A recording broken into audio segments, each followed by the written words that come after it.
आज बाबा के 2:10 का महावाक्य है। आज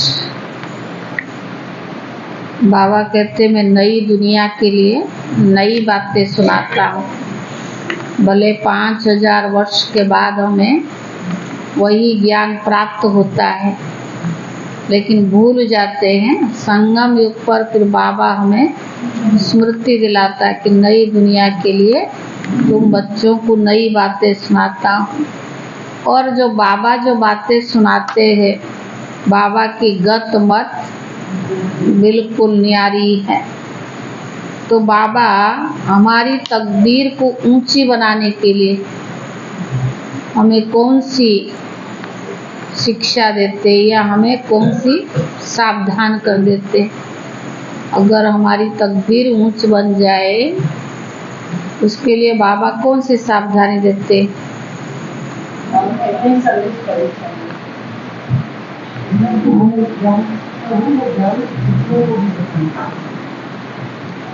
सुनते बाबा की महावाक्य। सारे मीठे बच्चे, नई दुनिया के लिए बाप तुम्हें सब नई बातें सुनाते हैं।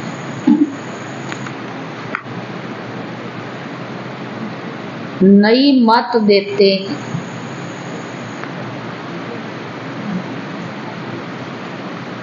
इसीलिए उनकी गत मत न्यारी गाई जाती है। इसीलिए उनकी गत मत न्यारी गाई जाती है। प्रश्न है, रहम दिल बाप सभी बच्चों को किस बात में सावधान कर ऊंची तकदीर बना देते। रहम दिल बाप सभी बच्चों को किस बात में सावधान कर ऊंची तकदीर बना देते। उत्तर है,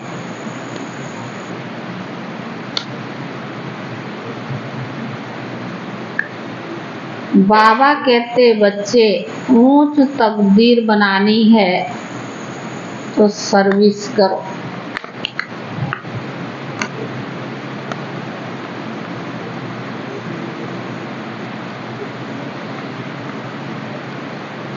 अगर खाया और सोया, अगर खाया और सोया, सर्विस नहीं की तो ऊंची तकदीर नहीं बना सकेंगे। खाया पिया और सर्विस नहीं की तो ऊंची तकदीर बना नहीं सकेंगे। सर्विस के बिगर खाना हराम है। सर्विस के बिगर खाना हराम है। इसीलिए बाबा सावधान करते हैं।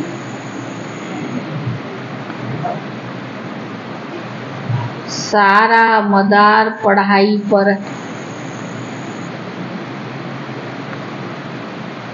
तुम ब्राह्मणों को पढ़ना और पढ़ाना है।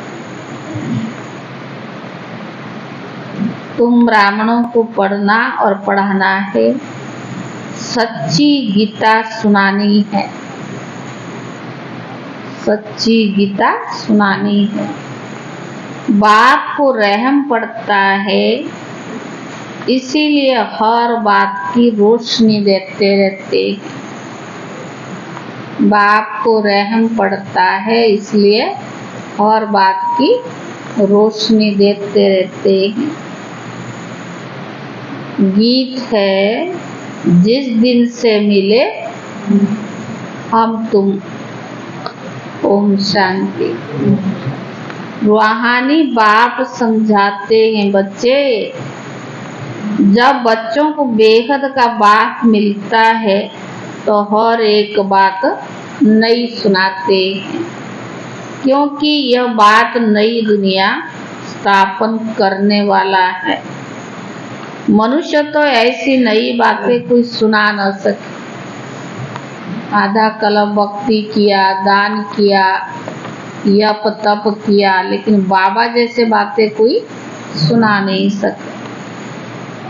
तो बाबा ने कहा, बाप जिसको हेवनली गॉडफादर कहा जाता है, वह बेहद का बाप स्वर्ग की स्थापना करने वाला है, नरक की स्थापना करने वाला है रावण।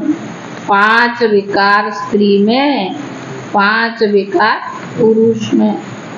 वह तो हो गई रावण संप्रदाय। यह तो नई बातें सुनाई ना। स्वर्ग बनाने वाला परम पिता परमात्मा है, जिसको राम कहते हैं, और नरक बनाने वाला रावण है, जिसको चित्र बनाकर वर्ष वर्ष जलाते हैं। एक बार जल गया तो फिर उनका एफजी देखने में थोड़ी आएगा। वो आत्मा जाकर दूसरी शरीर लेती है, फीचर्स आदि सब बदल जाते हैं। यह तो रावण के वही फीचर्स वर्ष वर्ष बनाते हैं और जलाते हैं। वास्तव में जैसे निराकार शिव बाबा को कोई फीचर्स नहीं, वैसे रावण का भी कोई फीचर नहीं है। यह रावण तो विकार है। बाप समझाते मनुष्य भक्ति मार्ग में क्या चाहते हैं। भगवान आते ही है भक्ति का फल देने के लिए, रक्षा करने के लिए, क्योंकि भक्ति में बहुत दुख है। बाबा क्यों आता? भक्ति का फल देने के लिए, रक्षा करने के लिए, क्योंकि भक्ति में बहुत दुख है। मनुष्य तो अल्पकाल क्षण भंगुर है, सुख है अल्पकाल क्षण भंगुर। भारतवासियों का बिल्कुल दुखी जीवन है। कोई का बच्चा मरा, कोई का दिवाला निकल गया, जीवन दुखी रहता है ना। बाप कहते मैं आता हूँ सभी का जीवन सुखी बनाने। बाप आकर नई बातें बताते हैं, कहते मैं आया हूँ स्वर्ग की स्थापना करने। वहां तुम विकार में नहीं जाएंगे। वह है निर्विकारी राज्य और यह है विकारी राज्य। अगर तुमको स्वर्ग का राज्य चाहिए तो है वह बाप ही स्थापन करते, कोई मनुष्य स्थापन नहीं कर सकता। नरक का राज्य रावण स्थापन करता है। आज सवेरे ना मुर्गी पीस ऑफ माइंड में ब्रिजमन भाई सुना रहे थे, कह रहे कि जैसे आप गूगल पर रिसर्च करोगे ना, आपको सब रास्ता बता देगा। जाते हैं कहाँ, कोई रास्ता एड्रेस ले लेते, उसमें डाल देते, वो सही ठिकाने पर पहुंचा देता है। तो कह रहे थे गूगल में बताएगा स्वर्ग कहाँ है, उसका रास्ता पता है इसको? नहीं, वह हंसी करते हैं ना कभी कभी भाई साहब। और एक आपने आज उनकी क्लास सुनी बड़ी दादी की, पूरी 5 बजे, 5 बजे के 5 मिनट पर दादी, आजकल बड़ी दादी का क्लास आती है। तो दादी सुना रहे थे कि अगर जिसमें आलस्य है, सुस्ती है, उनमें सारी विकार जरूर है। आलस्य है तो उसको ज्ञानी कहेंगे। बाबा ने ज्ञान कितना अच्छा दिया है। दादी तो ललकार ऐसे करते थे ना, जब बट्टियां करते थे, क्लासेस कराते थे, तो दादी कहती अगर कोई भी प्रकार की सुस्ती है, अमृत वेले उठते नहीं, उसका मूल आधार क्या है? सुस्ती है। सब कर सकते हैं, लेकिन सुस्ती माना सारी विकार वशीभूत। एक के बजाय से हमें देह अभिमान भी आता है सुस्ती के बजाय से, और सुस्ती के बजाय से हम योग में भी आलस्य दिखाते हैं। आज बाबा ने जैसे कहा ना, खाया सोया, सर्विस नहीं किया तो तकदीर ऊंची कैसे बनेगी। तो दादी सुनाते थे कि अगर आपने सुस्ती के कारण से, आलस्य के कारण, कहते काम क्रोध लोभ 5 विकार से भी सबसे बड़ा विकार आलस्य है, सुस्ती है, जो हमें कोई भी प्रकार के पुरुषार्थ में वो रुकावट डालती हैं। अगर बाबा रहम दिल है तो हम बच्चों को रहम दिल बनाने के बताता है। अगर सुस्ती नहीं है, आलस्य नहीं है तो सब कर सकते हैं।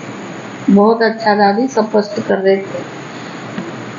तो बाबा ने कहा भारतवासियों का बिल्कुल दुखी जीवन है। कोई का बच्चा मरा, कोई का देवाला निकाला, जीवन तो दुखी रहता है ना। बाप कहते मैं आता हूँ सभी का जीवन सुखी बनाने। बाप आकर के नई बातें बताते, कहते मैं आया हूँ स्वर्ग स्थापन करने। वहां तुम विकार में नहीं जाएंगे। वह है निर्विकारी राज्य, यह है विकारी राज्य।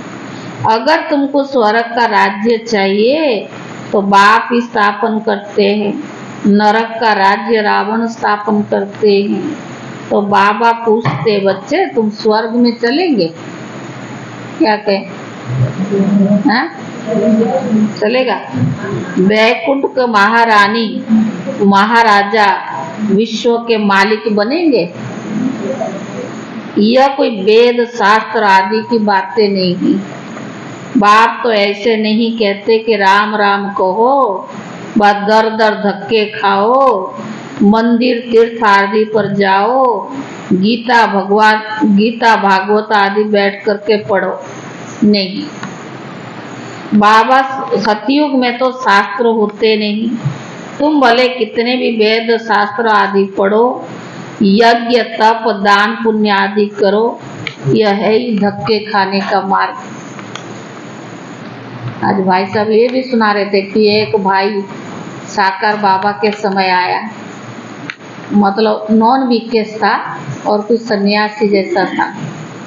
तो उसको बाबा ने कहा कि नहीं, मुरली सुना। मुरली उसको बहुत अच्छी लगी। ज्ञान कुछ नहीं था पर मुरली सुना तो उसको अच्छा लगा। वो जैसे मुरली पूरी हुआ चारों तरफ ढूंढने लगा कि ये कहाँ से आता है, ये कैसे सुनाते हैं, ये किताब कहाँ रखी हुई है मुरली की। ढूंढने लगा, उसको मिला नहीं। तो फिर उसने हार करके बाबा से पूछा कि बाबा जो आप मुरली सुनाते हो ना, ये कहाँ रखा हुआ है? मैं तो सारा ढूंढ लिया इधर, जो भी आपका स्थान जो भी बना हुआ है। तो बाबा कोई शास्त्र थोड़ी सुनाता जो रखा हुआ है। वो तो बाबा ज्ञान का सागर है। बाबा को रथ बनाया है और जो बाबा सुनाता रहता है वो रथ के द्वारा ही सुनाता है। बाबा कोई कहाँ शास्त्र ये गीता या भागवत रखा थोड़ी है। तो बाबा ने, साकार बाबा ने उनको बोला कि यह कोई शास्त्र आदि नहीं है जो कोई पोथा बना के रखा है और हमने सुना दिया। ये तो बाबा की ऑलमाइटी अथॉरिटी की महावाक्य है। ये कोई कहाँ रखा हुआ थोड़ी जो पढ़ के हम सुनाते।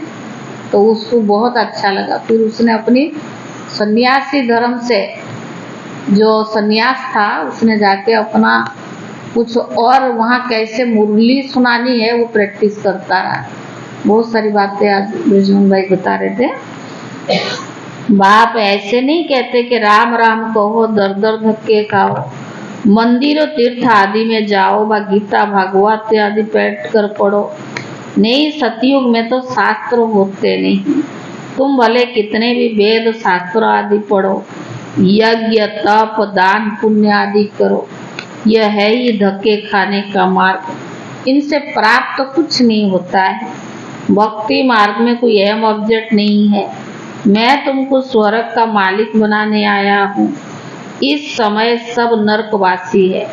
अगर कोई को कहो कि तुम नरकवासी हो तो बिगड़ेंगे। वास्तव में तुम जानते हो नरक कलयुग को और स्वर्ग सतयुग को कहा जाता है। बाप वैकुंठ का बादशाही लेकर के आए हैं। कहते स्वर्ग का मालिक बनना है तो पवित्र जरूर बनना पड़ेगा। मूल बात सारी पवित्रता की है। कई मनुष्य कहते हैं ये इस पवित्र तो कभी नहीं रह सकते। अरे तुमको पावन बनाते स्वर्ग में ले चलने के लिए पहले वापिस शांति धाम में जाकर फिर स्वर्ग में आना है। सभी धर्म वालों को कहते हैं देह को छोड़ और शरीर बनकर जाना है। इसीलिए देह के अभिमान को तोड़ो मैं क्रिश्चियन हूँ, मैं बौद्धि हूँ, यह सब देह के धर्म है। आत्मा तो स्वीट होम में रहती है। अब बाप कहते, वापिस मुक्ति धाम चलोगे? पूछ रहा बाप। तो बाबा ने कहा, बताओ तुम वापिस कैसे चल सकते हो? चलोगे तो कैसे चल सकते हो? मुझ बाप को और अब स्वीट होम को याद करो। देह के सब धर्मों को छोड़ो। मामा, काका, चाचा है, इन सब देह के संबंधों को अभी छोड़ो। अपने को देही समझो, मुझ बाप को याद करो। बस ये मेहनत, और मैं कुछ नहीं सुनाता हूँ। शास्त्र आदि जो पढ़े हैं वो सब छोड़ दो। मैं नई दुनिया के लिए तुमको नई मत देता हूँ। कहा जाता है ईश्वर की गत मत न्यारी है। गति कहा जाता है मुक्ति को। बाप नई बातें सुनाते हैं ना, मनुष्य भी जब सुनते हैं तो कहते यहाँ तो नई बातें हैं। शास्त्र में कोई ऐसी बात है नहीं। यूं तो है गीता की बातें, परंतु मनुष्य ने गीता को भी खंडन कर दिया है। मैं तो गीता पुस्तक आदि नहीं उठाई हूँ, वह तो बाद में बनती है। मैं तो तुमको सिर्फ ज्ञान सुनाता हूँ। ऐसे कभी कोई नहीं कहेंगे कि तुम मेरे सिखीले दे बच्चे। कोई भी साधु, सन्यासी, महात्मा बाप के सिवाय कोई कह नहीं सकते कि तुम मेरे सिखीले दे बच्चे हो। यह निराकार परमात्मा की कहते हैं। निराकार आत्माओं से बात करते हैं। आत्मा सुनती है। यह शरीर है अर्गंस। यह बातें कभी कोई समझते नहीं है। ये मनुष्य को सुनाते हैं। यह परमात्मा बैठ आत्माओं को सुनाते हैं। हम आत्माएं सुनती है इन कानों द्वारा। तुम जानते हो परम पिता परमात्मा बैठ समझाते हैं। मनुष्य तो बंदर खाते हैं, भगवान कैसे बैठ समझाए? सुनाओ तो क्या कहेंगे? ये तो ऐसे गप लगाते हैं, भगवान कोई थोड़ा इनके लिए आता है। तो बाबा ने कहा, वह तो समझते श्री कृष्ण भगवान उवाच। अरे कृष्ण तो देहधारी है ना, मैं तो देहधारी नहीं, मैं तो विधेयी और विधेयी आत्माओं को सुनाता हूँ। तो यह सब नई बातें सुनने से मनुष्य चकित हो जाते है ना। इतना अच्छा ज्ञान सुन करके वो आश्चर्य हो जाते हैं। तो कल पहले बच्चे सुनकर गए थे। इन्हों को तो ज्ञान बहुत अच्छा लगता है, पढ़ते हैं, मम्मा बाबा भी कहते हैं। इसमें अंधश्रद्धा की कोई बात हो ना सके। लौकिक रीति में भी बच्चे माँ बाप को माँ बाप कहते हैं। अभी तुम लौकिक माँ बाप की याद छोड़, अब पारलौकिक परम पिता परमात्मा को याद करो। ये पारलौकिक माँ बाप तुम्हें अमृत की लेन देन सिखलाने वाले हैं। कहते हैं बच्चे अब 20 की लेन देन को छोड़ दो। मैं तुमको जो शिक्षा देता हूँ वह 1-2 को दो तो तुम स्वर्ग के मालिक बन ही जाएंगे। थोड़ा सुनेंगे तो जरूर स्वर्ग में आएंगे। परंतु औरों को आप समान नहीं बना सकते हैं तो दास दासी जाकर बनेंगे। दास दासियों में भी नंबरवार होते हैं। बच्चों को संभालने वाले दास दासियां जरूर अच्छे मर्तबा वाले होंगे।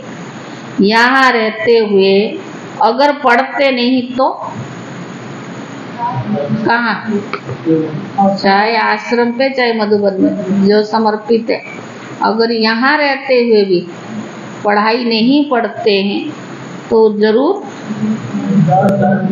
दास दासी ही बन पड़ते। प्रजा में भी तो नंबरवार होते हैं ना। जो अच्छी रीति पढ़ते हैं वो इतना ऊंच पद भी पाते हैं। प्रजा में साहूकार के भी दास दासियां होंगे।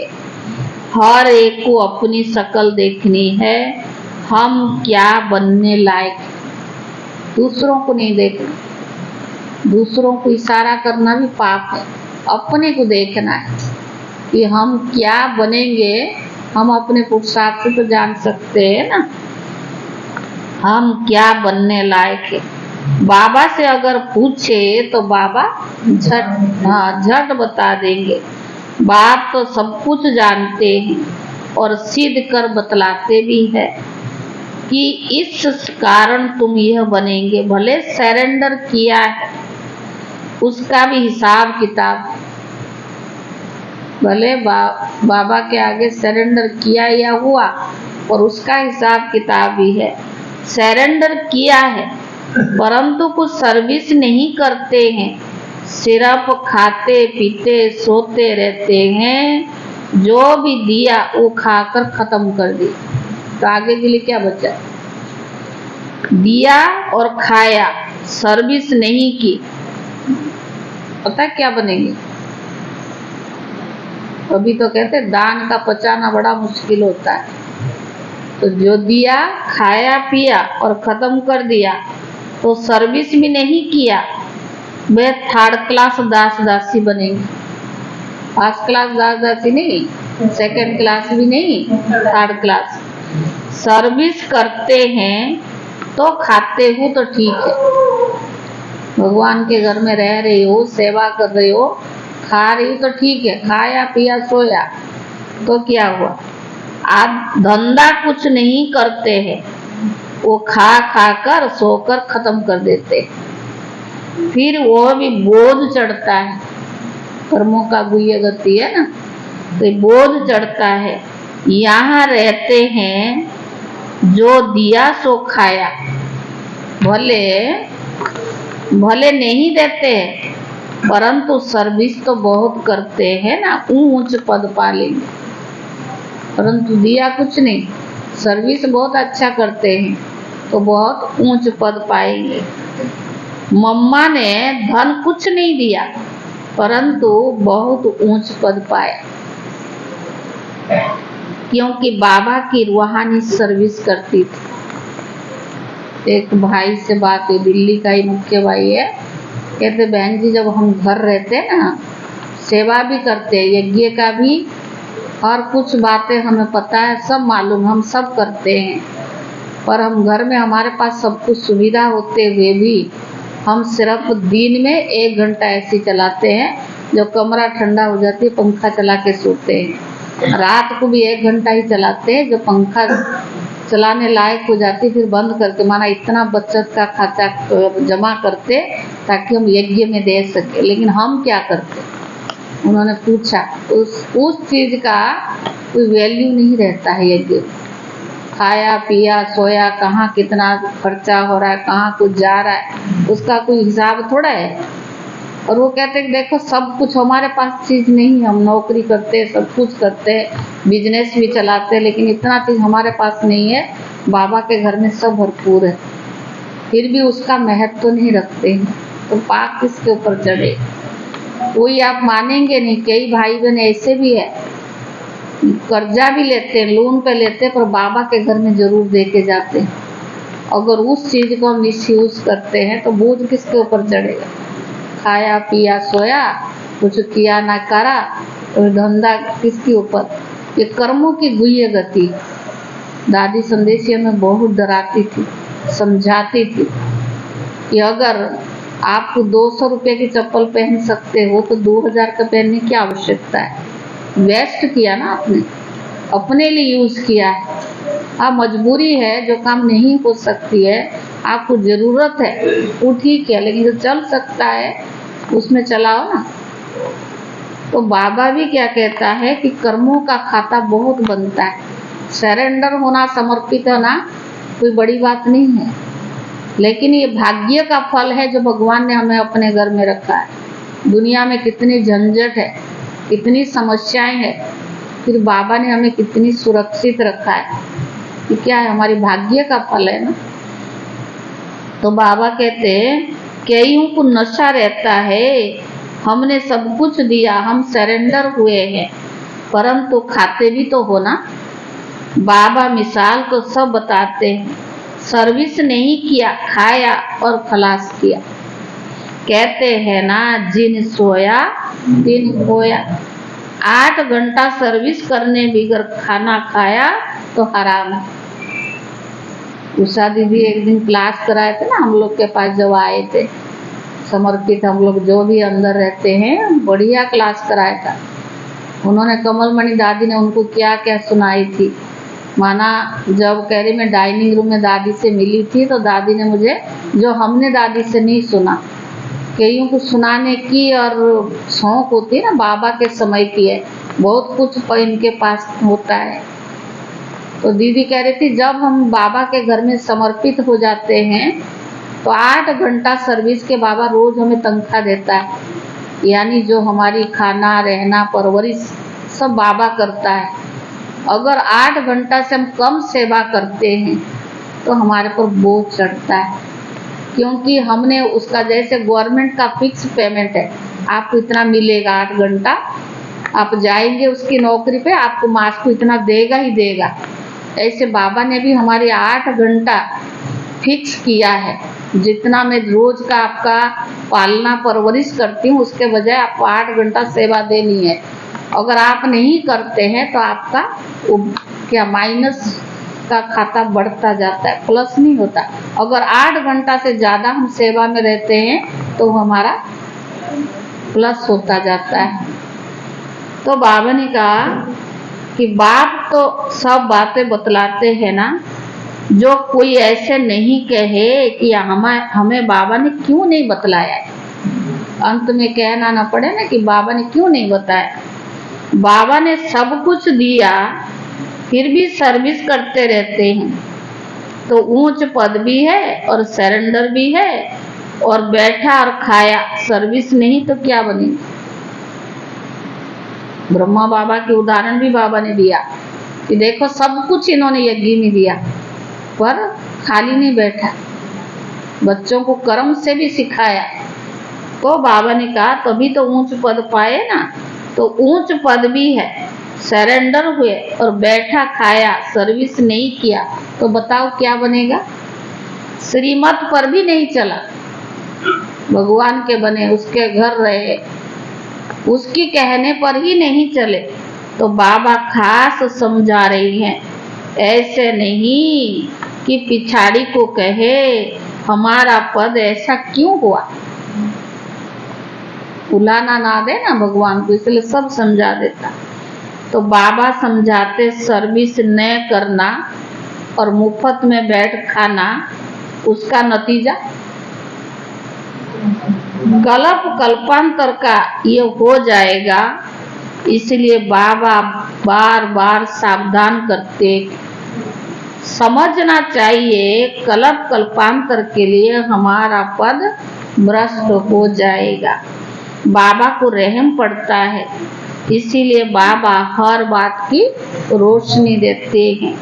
सर्विस नहीं करेंगे तो ऊंच पद भी नहीं पा सकेंगे।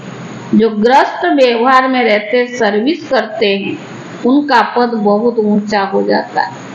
यहाँ रह के नहीं किया, अगर ग्रस्त वाले ने कर लिया तो उनका पद ऊंचा हो जाता है।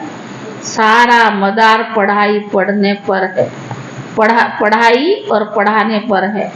तुम ब्राह्मण हो, तुमको सच्ची गीता सुनानी है, वह तो कच्छ में कुरम उठाते हैं, तुम्हारे कच्छ में कुछ नहीं। तुम सच्चे ब्राह्मण हो, तुमको सच सुनाना है, सच्ची प्राप्ति करानी है, और सबने घाटा ही दिलाया, इसीलिए लिखा जाता है सब कुछ झूठ है। बाबा सच सुनाकर सचखंड का मालिक बनाते हैं, यह समझने की बात है। विश्व का मालिक बनना कोई कम बात है क्या। सेंसिबल बच्चे जो होंगे वह तो प्लान बताते रहेंगे, हम सोने की ईंटों का ऐसे ऐसे मकान बनाएंगे, यह करेंगे। साहूकार का बच्चा जैसे बड़ा होता जाएगा उनके ख्यालत चलेंगे, हम भी ऐसे ऐसे करेंगे, यह बनाएंगे। तुम भी भविष्य में प्रिंस बनते हो, शौक होगा ना, हम ऐसे ऐसे महल बनाएंगे जो और कोई का नहीं होगा।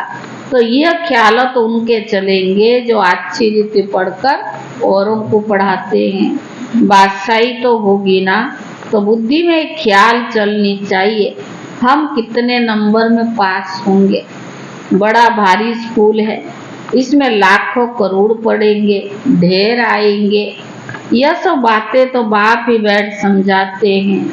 भगवान एक है, उनको माता पिता कहते हैं, वो आकर एडॉप्ट करते हैं। कितनी गुह्य बातें हैं। ये नया स्कूल है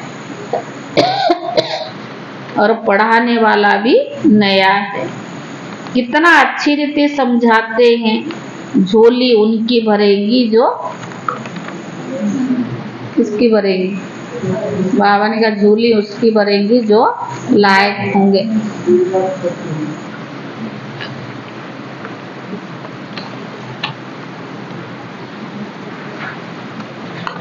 बाप को याद करेंगे, माँ बाप को कभी भूलता नहीं है। फिर भी संगम युग बच्चे बाप को भूल कैसे सकते हैं? अच्छा, दुनिया धम चक्कर में है और तुम बच्चे चुप हो। चुप है शांत, शांत में है सुखी सुख। तुम जानते हो मुक्ति के बाद फिर है जीवन मुक्ति। तुम बच्चों को सिर्फ 2 अक्षर याद है, अलफ अल्लाह और बेमाना बादशाही। सिर्फ एक अलफ को याद करने से बादशाही मिल जाएगी। बाकी क्या बचा? बाकी यही रही छाछ। अलफ मिल गया, मक्खन मिला, बाकी तो सब छाछ है ना। ऐसे है ना? पूछ रहा बाबा। हम चुप रहते हैं, जानते हैं, चुप रहकर हम श्रीमत पर चलते। परंतु वंडर है कि बच्चे अलग को भी पूरा याद नहीं करते। भगवान को आश्चर्य लगता है, उन्हें भूल जाते। माया तूफान लाती है। बाप भी कहते मनमना भव मध्याजी भव। गीता में अक्षर है, तुमको गीता वालों से अर्थ पूछना चाहिए कि मनमना भव मध्याजी भव का अर्थ क्या है। बाप कहते बच्चे मुझे याद करो, तुमको बादशाही मिलेगी। सब देह के धर्म छोड़ देही बन जाओ और बाप को याद करो तो बादशाही मिलेगी। ग्रंथ में भी कहते जपो अल्पो तो बादशाही मिलेगी। सचखंड की राजाई मिलती है। हम दुनिया से बिल्कुल न्यारे हैं। बात बड़ी सहज है। अलग के बनो तो बादशाही मिलेगी। फिर पुरुषार्थ भी तो करना पड़े आप समान बनाने की। जितनी सर्विस करेंगे उतना फल जरूर मिलेगा। मनुष्य ने अलग को न जानते ना बे को जानते। अलग को जानते ना बे को जानते। बे माना बादशाही का मक्खन। श्री कृष्ण के मुख में मक्खन दिखाते हैं ना। जरूर स्वर्ग की स्थापना करने वाले ने ही बादशाही दी होगी। अच्छा, मीठे मीठे सिकीले दे बच्चों प्रति माता पिता बाप दादा का याद प्यार और गुड मॉर्निंग। रूहानी बाप की रूहानी बच्चों को नमस्ते। और रूहानी बच्चों की तरफ से रूहानी बाप दादा को याद प्यार और नमस्ते। धारणा के लिए मुख्य सार पहला है वापिस स्वीट होम यानी घर जाना है। वापिस स्वीट होम यानी घर जाना है। इसीलिए देह के धर्म और संबंधों को भूल स्वयं को देही समझना है। इसीलिए देह के धर्म और संबंधों को भूल स्वयं को देही समझना है। इसी अभ्यास में रहना है। दूसरा, बाप की जो शिक्षाएं मिली है वो दूसरों को देनी। बाप की जो शिक्षाएं मिली है ये दूसरों को देना है। आप समान बनाना है। 8 घंटे सर्विस जरूर करनी। 8 घंटे सर्विस जरूर करनी। वरदान शुद्ध फीलिंग द्वारा फ्लू की बीमारी को खत्म कर, शुद्ध फीलिंग द्वारा फ्लू की बीमारी को खत्म कर, वरदानों से पलने वाले सफलता मूर्त भव। शुद्ध फीलिंग द्वारा फ्लू की बीमारी को खत्म कर, वरदानों से पलने वाले सफलता मूर्त भव।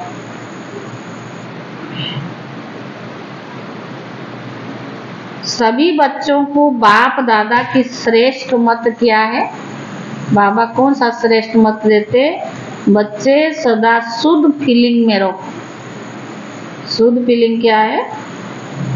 मैं सर्वश्रेष्ठ अर्थात कोटों में कोई आत्मा हूँ।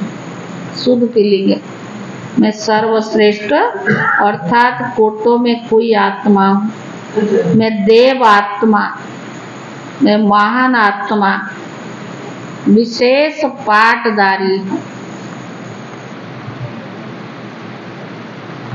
इस फीलिंग में रहो तो व्यर्थ फीलिंग का फ्लू नहीं आ सकता। इस फीलिंग में रहो तो व्यर्थ फीलिंग का फ्लू नहीं आ सकता। जहाँ यह शुद्ध फीलिंग है वहाँ अशुद्ध फीलिंग नहीं आ सकती। श्रेष्ठ आत्मा हूँ, कोटों में कोई हूँ, महान आत्मा हूँ, देव आत्मा हूँ, विशेष पाठधारी हूँ। ये शुद्ध फीलिंग रहे तो व्यर्थ फीलिंग की फ्लू नहीं आ सकता। जहाँ शुद्ध फीलिंग है वहाँ अशुद्ध फीलिंग नहीं है, हो ही नहीं सकती। इससे फ्लू की बीमारी से अर्थात मेहनत से बच जाएंगे और सदा स्वयं को ऐसा अनुभव करेंगे कि हम वरदानों से पल रही हैं। क्या अनुभव करेंगे? हम वरदानों से पल रही हैं, सेवा में सफलता पा रही हैं। स्लोगन: संगम योगी मर्यादा पुरुषोत्तम बनना यह ब्राह्मण जीवन का श्रेष्ठ लक्ष्य है। संगम योगी मर्यादा पुरुषोत्तम बनना यही ब्राह्मण जीवन का श्रेष्ठ लक्ष्य है। आज का अव्यक्त इशारा कल का भी है। कल 1 अक्टूबर था ना, तो कल का है समय प्रमाण। अब हर खजाने को सफल कर सफलता प्राप्त करो। सफलता प्रत्यक्षता को स्वतः ही प्रत्यक्ष करेगी। बाचा की सेवा बहुत अच्छी है, लेकिन अब सफलता के वरदान बाप द्वारा की स्वयं की प्रत्यक्षता को समीप लाओ। हर एक ब्राह्मणों के जीवन में सर्व खजानों की संपन्नता का आत्माओं को अनुभव हो। आज का है, आज 2 अक्टूबर। किसी भी प्रकार का अलबेलापन खजाने को व्यस्त कर देता है। कोई भी प्रकार के आलस्य अलबेलापन सब खजानों को व्यस्त कर देता है। तो व्यस्त नहीं करना है, 1 से उसको 10 गुना बढ़ाना है, जिसको बाप दादा कहते कम खर्चा वाला नसीब। यह है बढ़ाना और वो है गंवाना। तो तन मन और धन को सदा सफल करने वाली अनिष्ट आत्मा बन। यह आज का अव्यक्त इशारा। ओम शांति।